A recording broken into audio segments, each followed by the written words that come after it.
ተምረው ቅድስት ቤተክርስቲያን ውርጃን ለመከላከል ልዩ ጸሎትን አውጃለች። የቤተክርስቲያኑ ቅዱስ ሲኖዶስ ትዕዛዙን ካጸደቀ በኋላ ቢያንስ በ15 ክልሎች የሚገኙ አብያተ ክርስቲያናት ከትናንትና ጀምሮ የጸሎት ስርዓቱን አድርገዋል የተባለው አገልግሎቱ በዓለም ላይ ያሉ ሰዎችን የሚመለከት ሲሆን በማዕፀን ውስጥ ያለን ጨቅላን ለማጥፋት ለሚፈልጉ ሰዎች ምክር ነው ተብሎም ተገልጿል።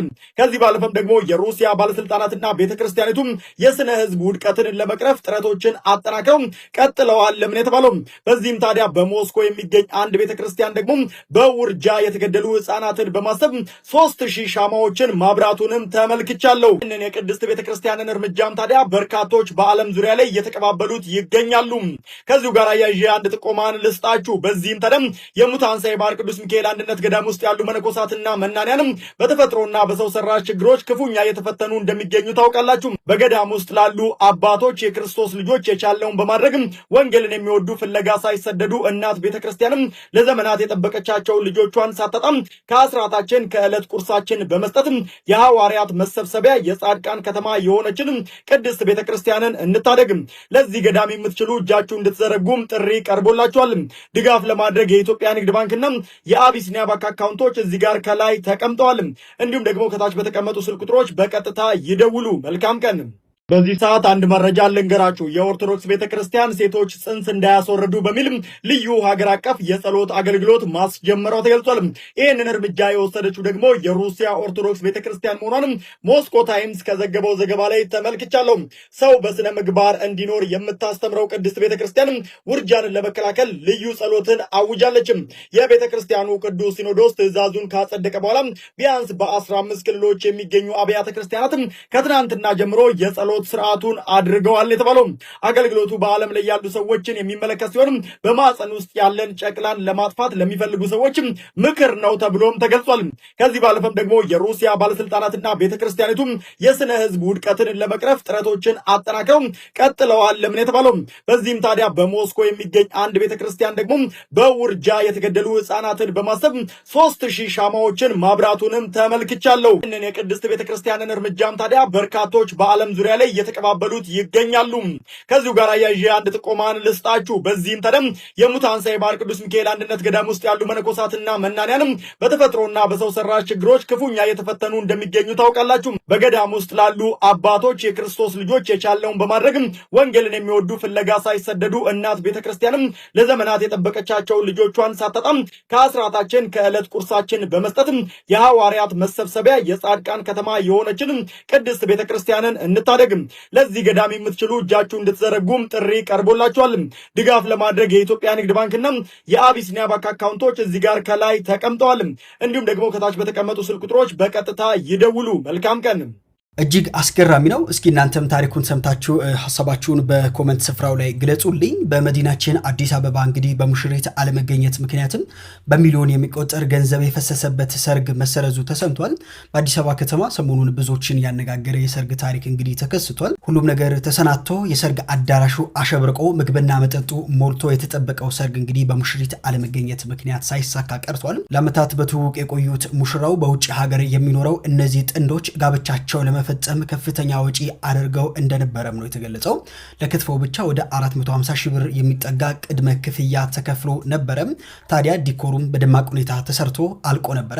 ነገር ግን እንግዲህ በሰርጉ ዋዜማና በዕለቱ በተፈጠረ አለመግባባት ነገሮች ይበላሻሉ።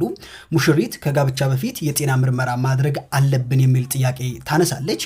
ሙሽራው በበኩሉ ይህንን ጥያቄ ለመቀበል ፈቃደኛ አልሆነም ወይም ደግሞ ጊዜው አልፈቀደም ማለቱ ነው እንግዲህ የተገለጸው። ታዲያ በዚህ መሃል ሙሽራው ከዚህ በፊት ትዳር ነበረው 5 ልጆችም አሉት የሚሉ ወሬዎችና ጥርጣሬዎች መፈጠራቸው ችግሩን እንዳባባሰው ነው የተገለጸው። ሽማግሌዎች በመሃል ገብተው ለማስማማት ያደረጉት ጥረት ሳይሳካ ቀርቷል።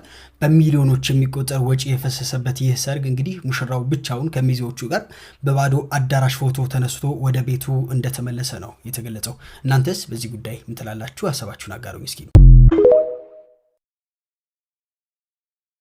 ጉራጌዎች እንዲሁም ደግሞ የክትፎ ወዳጆች የታላችሁ ወየ በሉኝ እስኪ። እንግዲህ ለእናንተ በዚህ ሰዓት አንድ አስደሳች የተባለ መረጃ ይዤላችሁ መጥቻለሁ።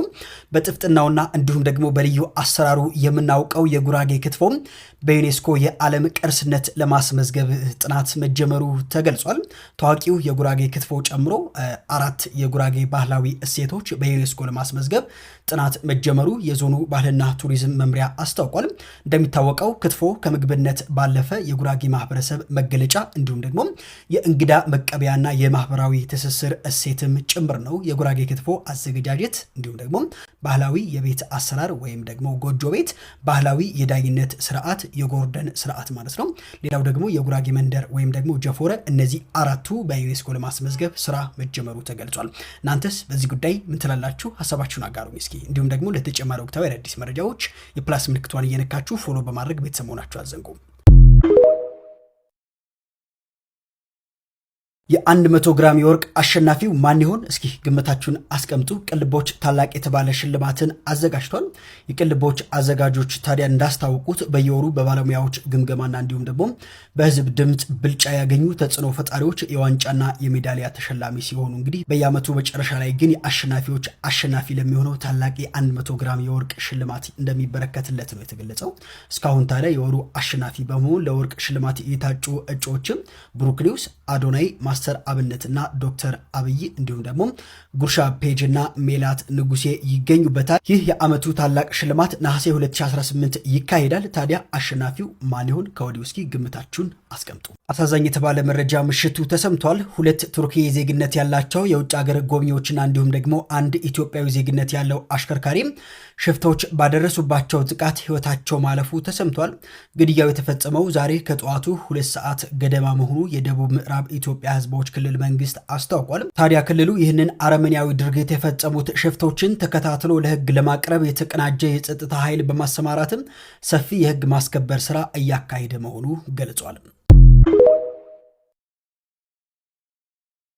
የጉራጌ ተወላጆችና ከፍተኛ አመራሮች አይናችን እያየ እናት አባቶቻችን፣ እህት ወንድሞቻችን በመንገድ በውሃና በመብራት እጦት አይሰቃዩም በማለት ቆርጠው በመነሳት በአንድ ቀን ብቻ ከ15 ሚሊዮን ብር በላይ እንግዲህ ማሰባሰብ እንደቻሉ ነው የተገለጸው። ትላንት እሁድ ማለትም ጥር 3 ቀን 2018 ዓ.ም ፒያሳ አካባቢ የጉራጌ ዞን እኖር ኤነር ወረዳ የሚገኙ በፎቶ እንደምትመለከቱት በርካታ የአስጥረ ቀበሌ ተወላጆችና የልማቱ ደጋፊዎች በስፍራው በመገኘትም የገቢ ማሰባሰቢያ መርሃ ግብር አካሂደው ነበር። በዚህ መርሃ ግብር ላይ ታዲያ ከ15 ሚሊዮን ብር በላይ መሰብሰብ እንደተቻለ ነው የተሰማው። እነዚህ ከፍተኛ አመራሮች በልማቱ እንቅስቃሴ መደነቃቸው ገልጸው በቀጣይም ለሚደረገው ልማት የበኩላቸው ድርሻ እንደሚወጡና እንዲሁም ደግሞ ሁሉም ማህበረሰብ ለዚህ ታላቅ ልማት በቁርጠኝነት ተነሳስቶ በጋራ እንዲሰራ ጥሪያቸው አቅርበዋል። በአካባቢው በቁርጥ ቀን ልጆቿና እንዲሁም በመንግስት የጋራ ትብብርም በትምህርት፣ በመንገድ፣ በንጹህ ውሃ አቅርቦትና በእምነት ተቋማት ግንባታ ከ60 ሚሊዮን ብር በላይ የሚገመቱ የልማት ስራዎች ተገንብተው ግልጋሎት በመስጠት ላይ እንደሚገኙ ከዚህ በፊት መረጃው አድርሻችሁ እንደነበር የሚታወስ ነው። ዛሬ የጠንካራ ሰራተኞች ቀን ነው። ታዲያ ይህንን ቪዲዮ ለስራ ወዳዱና እንዲሁም ደግሞ ለዛ ለታታሪው ጓደኛችሁ ላኩለት። የጠንካራ ሰራተኞች ቀን በየዓመቱ በፈረንጆቹ ማለትም ጥር 12 ማለትም ጃንዋሪ 12 ይከበራል።